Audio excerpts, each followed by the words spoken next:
All right, welcome back. Been about a week and had to root around for some parts, and I had to soak this carb an extra time.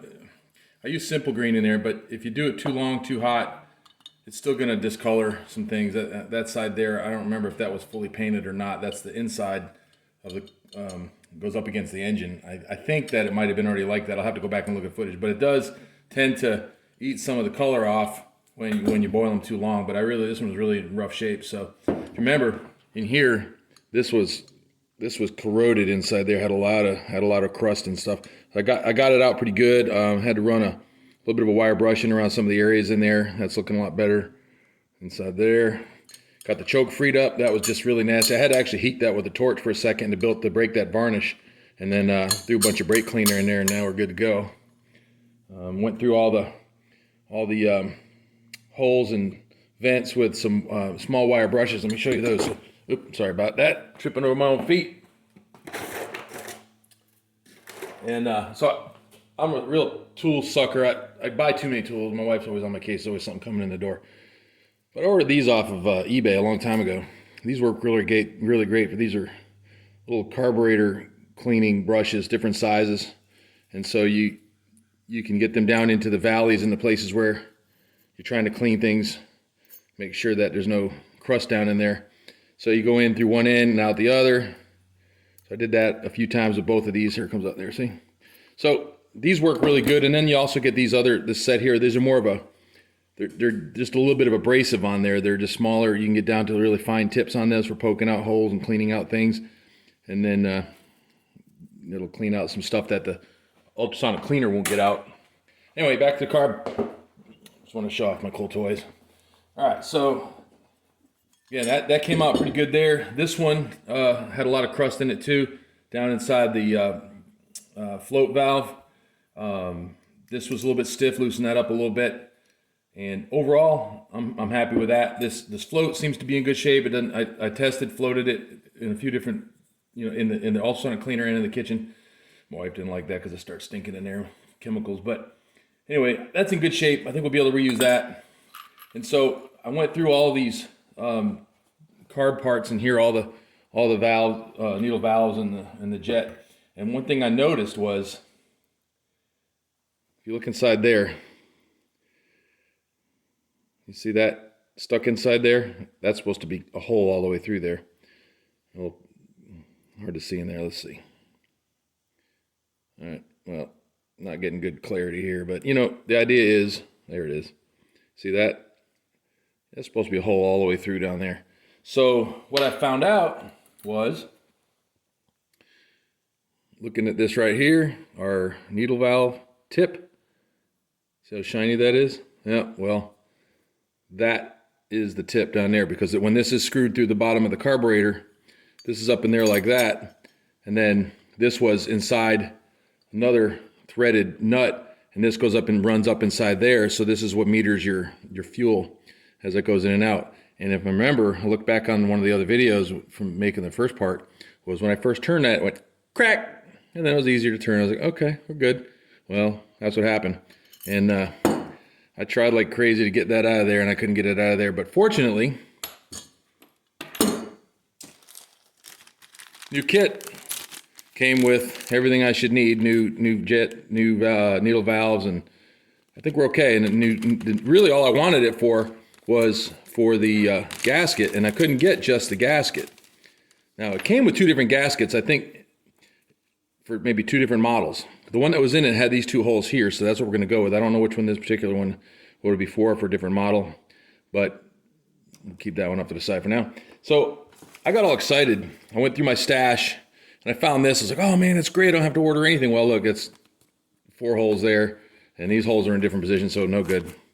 But I have some old stuff, and thought I got lucky with that one. But anyway, I had to buy the kit here, and we'll go through that now.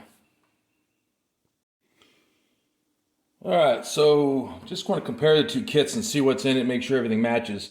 I looked through it a little bit the other day, and that's when I sort of started thinking about something was wrong in here. But these are the old parts. Here's the new kit right here. First thing I noticed was I was matching up needle valves, and what do you see, right? I was like, oh man, that's different. I don't think I'll be able to use the new one. I have to use the old one. And that's when I was looking at it and saw that bright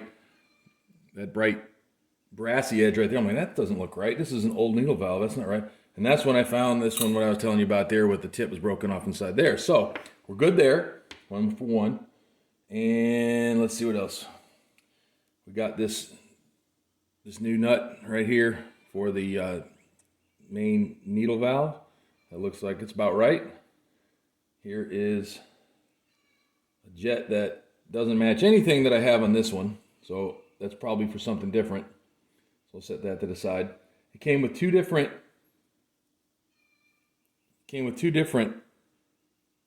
needle, float valve pins. Brain farting right now, I can't remember. Anyway, they look like they're a little bit different thickness at the bottom, and I'll go through those, match them up with the one that came out of here. Here's the original one right here, so we'll just look at that. It did come with a new valve seat for the needle valve, for the float valve rather. I'll have to take that out of there. Still have to get the old one out.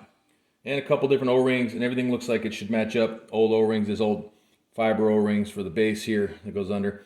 So I think we're good there. I'm gonna work on getting this float valve seat out and the new one in. Sometimes that's pretty tricky to get that old seat out of there. I've been lucky sometimes I could blast it out with air. Usually hit that real hard and that could pop out. So I'm going to give that a try real quick and come right back. Well, no luck with that. So the other choices are use a pick, but I've also tried it and done it before a few times using an old screw. If you get down in there, you can kind of turn it in. Carefully, you don't want to bung up the, it's a brass seat there. I'm feeling it kind of biting into the rubber. Turn it down a few turns. Make me a liar here, right? I'm going to keep fooling with this a little bit.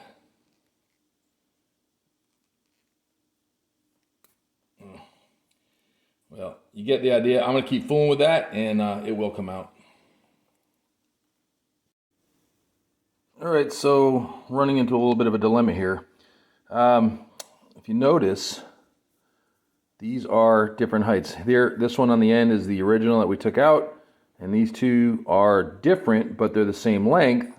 It looks like one of them might be a little bit thicker in the middle, but what I'm concerned about is that travel, that throw, is dictated by this float and this brass tip right here. So how much it has to travel to seat that needle. I really don't want to go experimenting with bending that. So what I'm going to do is I'm going to go ahead and reuse this one because it looks good. I mean, after I cleaned it up, I mean, it's in good shape. Sorry about that. Let's see if we can get it. I mean, it's in good shape. It's shiny. It doesn't have any major grooves in it or anything. Did change out the seat down in the carb, and so using this original float. If this kit came with a new float, it probably would be a different float. Maybe not this style.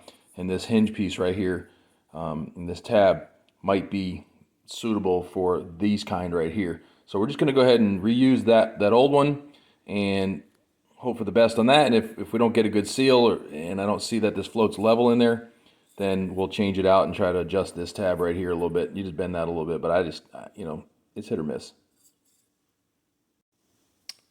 All right, let's go ahead and, where are we at? Okay, float, valve, need that, and a new pin. We need to put them over there so we don't get those all hung up in there again. Let's see. All right.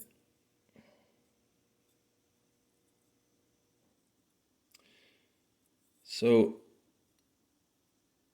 I really don't know if this valve's going to work. We just talked about that, but I feel like it's just easier to experiment with it and see what we're dealing with than before we put it together in a motor. We can check the airflow in a second.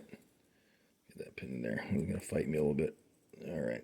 So what you want is when it's seated in there, you want it to be level with the bowl. That should be open. Fuel should flow. It's pulling the pin. It's too wide because it shouldn't open that much inside the bowl, so I just screwed that up. Get back down in there. Up. back on there. Quit playing. Well, I screwed that up. Let's fix that. All right, take that pin out of there, start all over again. Take two.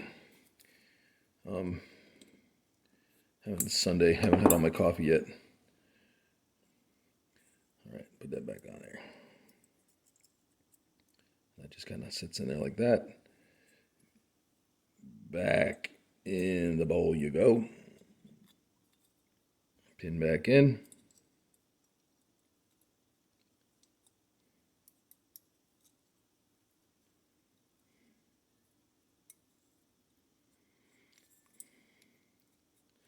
And we're binding on something in there.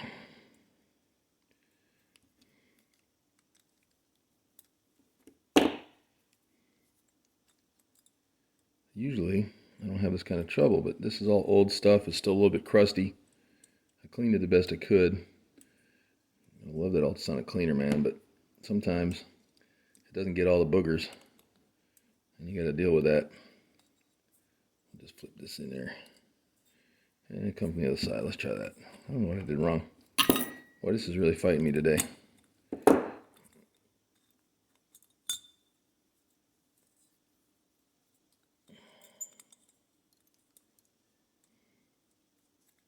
There we go. Okay. All right, so that looks like it's doing what it's supposed to do. Can't really see that pin in there very well. I'm not going to open it all the way because that's what dragged it out of there. So the way you check that is you blow in here with it upside down like this, and that should be sealed. You shouldn't hear any airflow. So I'm going to try that. It's somewhat clean. It's only chemicals. Who cares? Nothing. Okay, now listen to this. Of course, I just opened it all the way, so the valve fell out probably. Okay, so turn it over. Okay, so it's sealing. So that means the pin's in right. The seal's good. Pretty horizontal there. All right, and we'll move on. So, who feels like yelling at me now? All right, just so you know, I don't do anything rehearsed. I prepare very little ahead of time, as you can tell. I didn't test fit anything, and I screwed up. So again, not rehearsed, not practiced. This diaphragm or this gasket is supposed to go under there. And we didn't do that. So let's knock that out. I'll take it apart, put it back together, and bring it right back. All right, that is way better. Okay. Move these parts aside there. All right, so this. All right, got the diaphragm in there. So that needs to be going under there like that because there's no way to get that over this float valve. So that's what we should have done the first time around, right?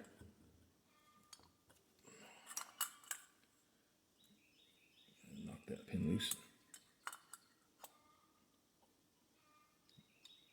I don't know if you can hear the chickens cackling in the background, but that is when they're laying eggs, which is good because I'll have breakfast tomorrow if I want it. Call that the egg song. Egg song, when they cackle them like that. They lay an egg and then they tell everybody all about it.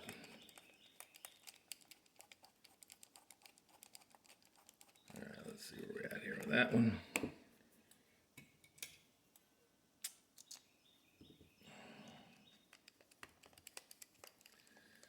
And let's see. So this carb actually looks like it's in pretty good shape now. We saw before all the crust that was on it. Wasn't holding out a lot of hope that it would come back, you know. But everything's working. Everything's smooth. Everything's back where it belongs on here. Who remembers what I said about these 3 screws from part 1? Anybody? Slaughter one goes here. Why didn't you guys tell me that? I'm wasting time. Again, I screw up live, folks. I don't practice. Kind of figure it out as I go and bring you along with me, and that's kind of how wrenching kind of works sometimes. You know, I never pretended to be a professional anything, except a bullshitter maybe. Oh, and an eater. I'm pretty fat. I like eating. So, I get in groups. I'm kind of a nerd. You know, people like to start talking about politics and they start talking about sports, and I really don't like either. I'd rather talk about animals, gardening, working in my garage, latest Tinker project. Got an old 70 VW Beetle I like to wrench on once in a while, and done a couple videos there. Fun stuff, but I just don't have patience for sitting around watching TV and paying attention to sports. Or I mean, I pay attention to current events, world events. I know what's going on in the world right now, but I don't focus on it because this just to me is my therapy right here. Right, gotta go back to work tomorrow, and but after a weekend of tinkering around and puttering, you know, I feel more relieved than as if I was on vacation. I don't know if any of you guys you feel the same way, but to me, doing this right here is 100% therapeutic to me. Throwing a beer with it once in a while, and that's to me that's a party. All right, moving on. All right, let's try and put in the let's put the jet. Sorry, yeah, let's put in this jet. See this one. See, you can see in there. There's a hole all the way through there. That's what it's supposed to look like, versus the one we took out. See how buggered up that is? And that's the old one there. This is what happens when they're stuck in there if you start stripping that loose. At first I thought that was some shavings from here that got down inside there and got jammed in, but no, it's the tip of that other other valve, needle valve right there. So we'll put that to the side. It's gonna go down here. Let's see what I'm gonna do. I'll put a little bit of Earl down in there. Just a little bit on these threads. Happy little threads, like, what was that artist? Let's see. Artist who painted the Happy Little Trees, Bob Ross.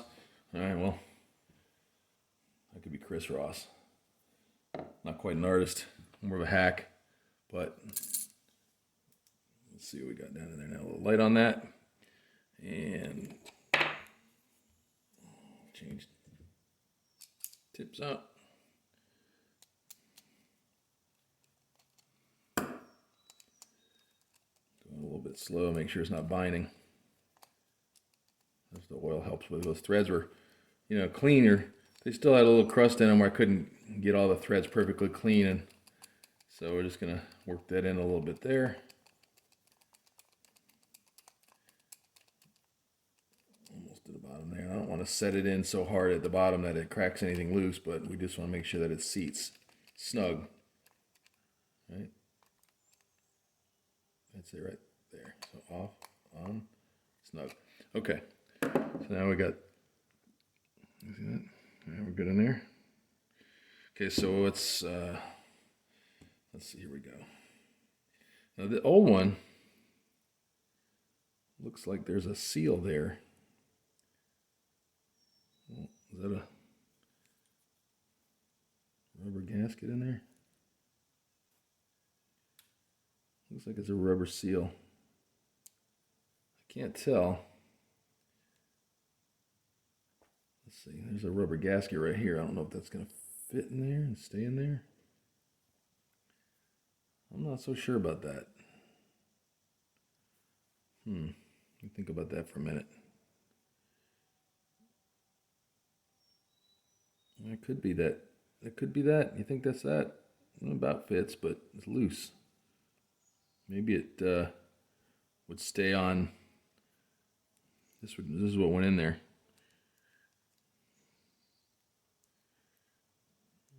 Down in there. Maybe it'll come out.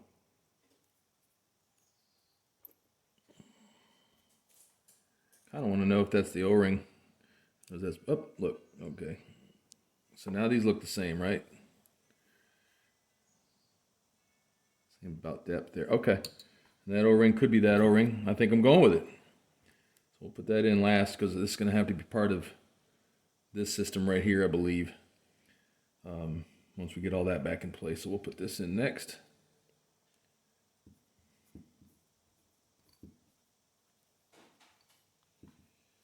And that goes right like that there. And I lost my fancy tightening tool, aka wrench. Here we go. Snuggery. Not much. Lightweight aluminum in there and pot metal. So, okay, so next is going to be, here's the needle assembly that goes like that. I had to look back in the video to see where that washer goes. So that's going to go down in there. But this probably needs to go in like that. Kind of hold it all together, and that way it'll seat there, right? Now let's put a dot of oil on that too.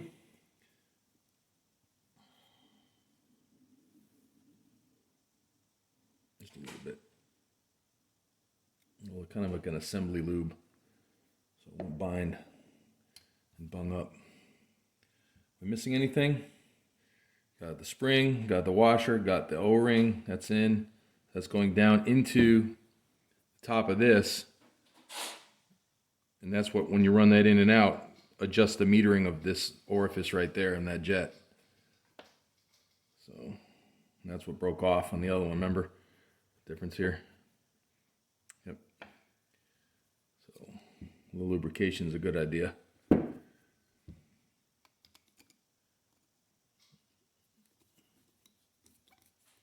It's going in good. I don't feel any binding. That's a good sign.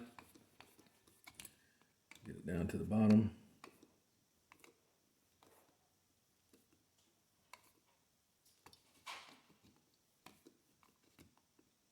There. Okay, I'll make sure I'm running this back and forth a couple times. Just make sure I feel like those threads stopped and it's not just binding. As far as I want to go. All right, so remember, we talked about the bowl, 2 turns, and then the little high is a little over 3.5. So we'll do 2 turns on the bowl. Go ahead and set that now. There's a half, 1, 1.5, 2-ish, right? All right, so that's that. Let's go ahead and do the, I don't know if it's a high speed or low speed on this one. All right, it's gonna go right there. So we'll put a little lube in there.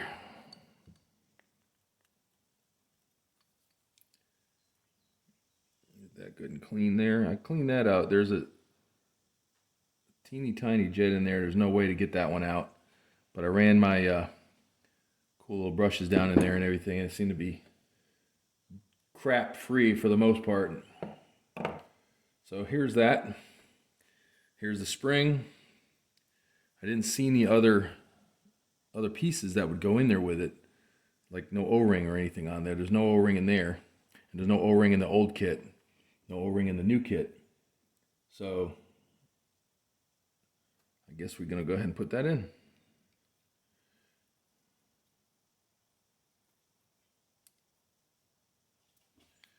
Let's see if that goes in without any binding too. A little bit of back and forth. This is sort of like when you put a when you do a tap and die.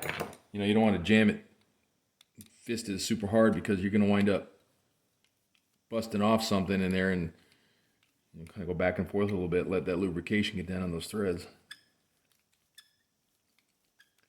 Well, this is a long time to spend on a carburetor, but if you're like me, when I get bored, I watch videos. I can watch this stuff all day long.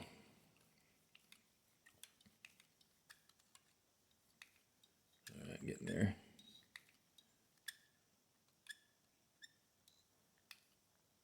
All right, let's see. Stop. Right there. Let it stop. Hard stop. Don't push fast. Okay. So we said about a little more 3.5. So we're going to go half. Count with me. 1, 1.5, 2, 2.5, 3. We said 3.5, right? 3.5. Just a hair more. We'll go with that. We'll always adjust these later anyway. So, all right, with that, I'll move on to putting these other pieces on here. This is going to be boring. I'll go ahead and I'm going to put a little bit of RTV on there just to seal that, because that looks like a place where you can draw some air and cause a lean event. So we don't really, even though that's the air cleaner, we just don't really want to cause too much going on in there that we don't need. It's supposed to be metered through there. That's designed to have the air intake. So we're going to try to choke that off a little bit with some RTV to keep anything from coming in there. All All right, that's kind of boring parts there. So I'll put all this together and we'll get ready to put it back on the engine. All right, carbs all back together. All the wiggly stuff's back on it. The spinny stuff is back on it. Remember, this bracket goes down here. So we'll get that lined up here. I didn't change out that gasket. It came with new gaskets. I did change out this gasket. It came with two. So that should go there, but this is a really thick gasket and it looks like it's in good shape. I'm gonna leave that alone just because where this there's a lot of heat here. So I'm gonna go with what they had on it originally. It looks in good shape. I'm not worried about that. It's not peeling or cracked or anything. So we're just gonna go ahead and put that back on there. Let's see. It's got to line up down here. First, remember there's a nut here. Let's see. Move my fat hands out of the way. Start with that. Oh, wait. First, let's get this hooked up to that throttle linkage there. So it's kind of a funky dance to get that hooked back up. I don't see a governor return spring on this, which is really a tensioner. You may have had one once, unless it fell down somewhere and I'm just not seeing it. We'll find out when we put this thing back together, I reckon. Try to run it for sure. But those little thin springs on there that tend to take a ride when you take them apart. You can never remember where they go. There's about 19 different holes and settings you can put them in, and that makes it, different RPMs. The governor will kick in under load. That's what that's for. The spring is not for the governor. The spring is really, it's partly for the governor. It keeps the whole governor and throttle mechanism snug, because what happens oftentimes is all this mechanism, your throttle mechanism, wears out over time, and so that spring, that thin spring, really just is a tensioner to keep that whole shebang together and kind of snug, so that it's responsive to the governor. That's really what I meant to say. It's more responsive to the governor, so it's not wavering back and forth. If you take that off, you'll get like a wavering engine, back and forth sound, and trying to hunt for a steady RPM, and it's really important for something like a generator. You don't want that to be wavering back and forth RPM wise, because that changes your hertz and your voltage and all that stuff, so you can tear up electronics that are sensitive, like laptops and cell phones and stuff like that. So make sure it's snug here. Grip teeth for me. I need somebody grunt. Okay, I'm gonna put a bigger screwdriver on that, tighten that all down. This looks good. I did build a new fuel line, so I used the same old filter because it was clean. It looked good inside. So we'll put that on, button up the air filter on that, figure out how we're going to keep that from spinning on its own. We had to make it move, right? But now we don't want it to move because we want to run it. But we got to figure out it doesn't have a linkage like it normally would. And also we're going to have to figure out down here, there's the ignition cutoff, which is basically this tab right here. I don't know if you can see in that down there. But when you're dealing with small ignition like this right here, wires, you can't really see them very good, but that goes up inside and it clips in there, and that'll be your kill switch. When this throttle rides back and forth, it'll make contact with that and kill it. So we're gonna put that together, run a couple spark experiments, make sure we're good. There's an extra wire right here, probably from a safety or something, in case it won't engage. You can't engage it with the mower, or with the if it's a tiller, with the tines engaged or the drive engaged or something like that. So don't need that one. We'll make sure that's isolated so it won't ground out. And that one will hook back up into there, and we'll give that a go. All right, so carbs all buttoned back up on here. Bottom bolts in, 2 top bolts. Got the throttle linkage on. Throttle is working well with the governor, and I'm assuming I put this wire back up under here. You can see where that just presses in. This one's not touching anything right now, so it's isolated.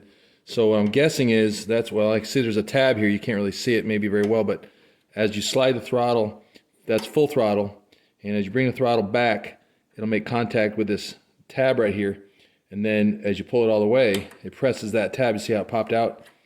It grounds out the motor where it kills spark. So if you had a throttle lever on the machine you're running, you'd pull it all the way back to a stop position. It would say stop. or some engines have a key turn on off and a key switch that'll kill this with something else with a solenoid. But in these cases, it's just mechanical. Sometimes these go bad, and you might have to fight forever trying to figure out if that's where your fault is, if you can't get it to fire. But right now, it looks like it's working. We'll do a couple pull tests on this thing to see if we have any spark in a minute. But we got to do. We got fuel line. I made a new fuel line. Told you that. So we'll stick that on there. Let's see. That's gonna go.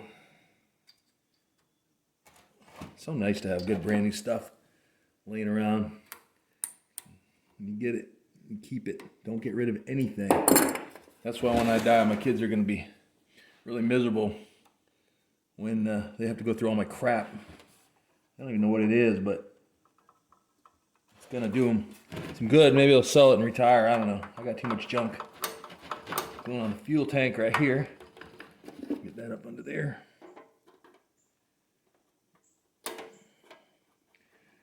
Now, it's hard to write pliers for this, but they're here. That's what I got in my hand. That's it. So, fuel line's back on. Kill switch is back wired. Carb's on. Everything's here. Now, let's see. What are we missing out on? Air filter, right? Where's all those goods? Let's find that.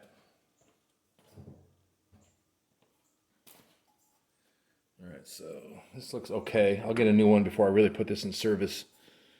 It's going to go on like that. Here's your instructions. Clean element every 25 hours, more often under dusty conditions. All right, so this hasn't been cleaned in about 30 years, so we'll let you do the math on how many cleanings we're supposed to catch up on. Since it hasn't been run, I'm hoping it won't rebel on me and cause a problem, but look clean. So we'll try it.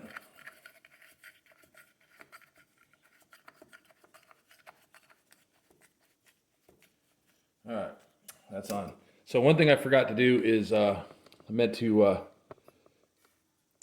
clean out some of the, there was a little bit of debris in this tank. Remember when we looked down the side? So I'm gonna get a little vacuum down in there and a couple dead bugs. I think we'll do that. And before we do all that though, I want to set us up so we can, I want to test for spark and see where we're at here with this kill switch down here, seeing if it's doing what it's supposed to do.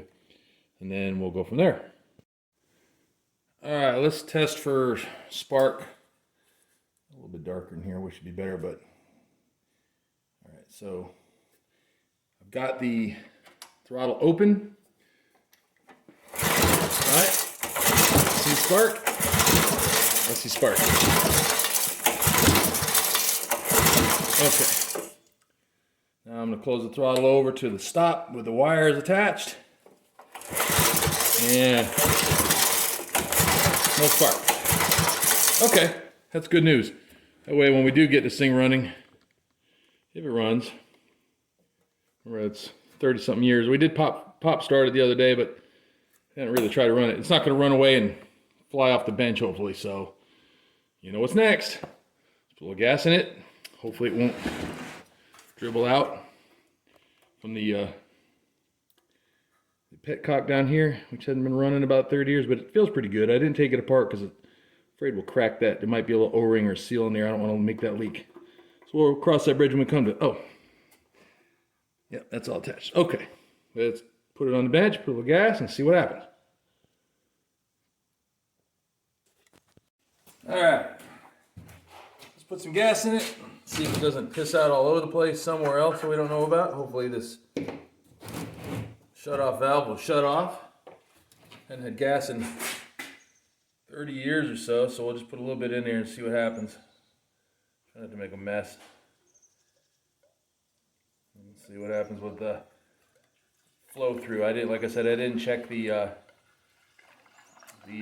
shut-off valve under the tank, but just wanted to see what we got. Let's put just a little bit in there in case it pisses all over the world.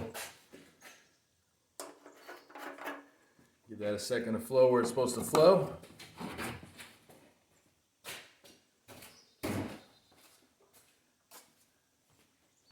What do you think? I don't see anything. I don't see anything pissing out of there. Let's see if this open all the way. Let's see. I think turning in should close it, I would think. It was all the way out, so it was left in the open position. Yeah.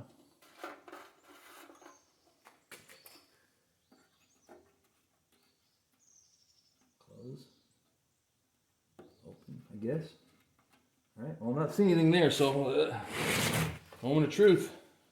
Mr. Lewis, you might have left us a good motor, so we're gonna see what happens. Now, I predict what's gonna happen is it may run, but for sure it's gonna bounce all over the damn table and probably off onto the ground. So we'll just hopefully that's not gonna happen. I thought about bolting it through the table, but this is my best table. When there's oil changes, grease, a little bit of lunch over there.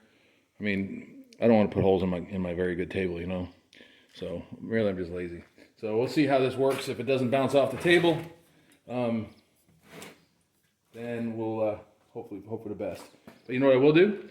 I will put on a pair of decent gloves in case I have to catch this thing in action.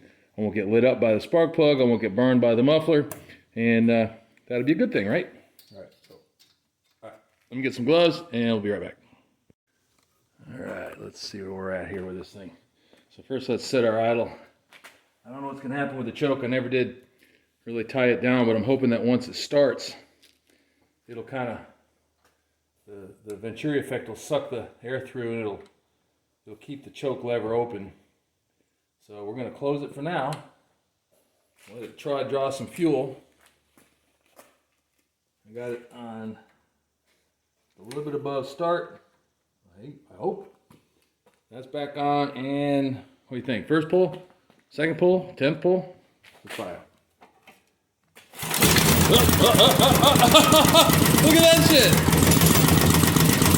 A little wobbly.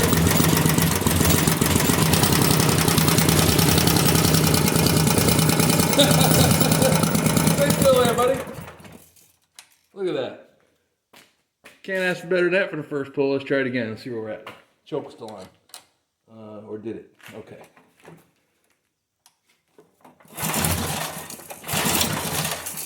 Back.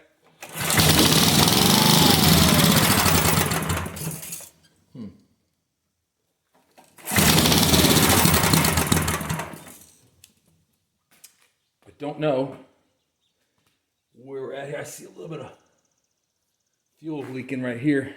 So give that another pull and see what we got going on there. As long as I don't see fuel pouring out, I'm not too worried about it. But there's fuel in the bowl. That's a good sign.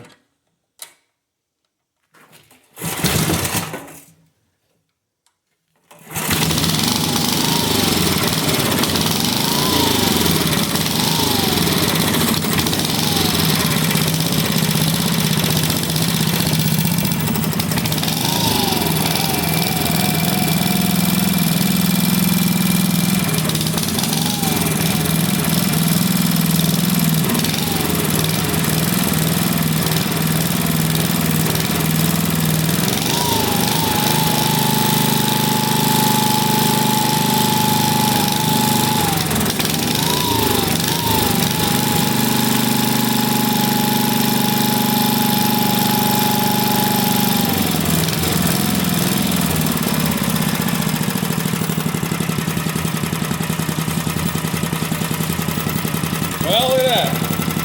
Gotta hold the choke. And it's running.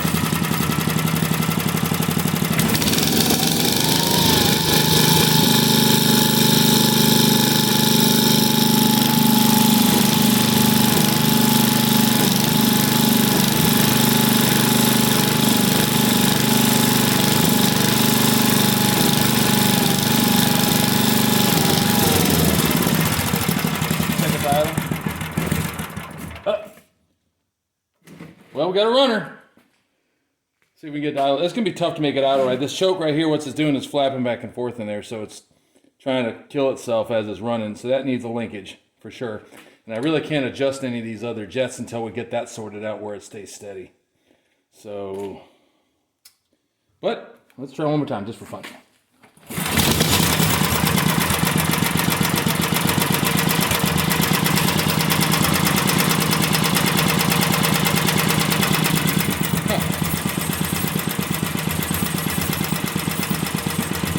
A little wobbly, but it is a 1-cylinder. Can't ask for much better than that right out of the gate after having it all apart and not running in 30 years. Let's try to kill. Awesome. All right, well, Mr. Lewis, I think you lost out on a good motor. Now we just got to figure out what we're going to do with that thing. Again, you know, it looked like it came from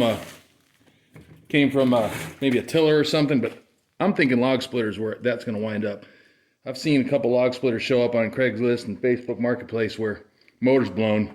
This would be a good candidate, good strong motor, I think. Well, anyway, there it is. Thanks for hanging out with me and tinkering on stuff, and hope we all learned something this time. Later.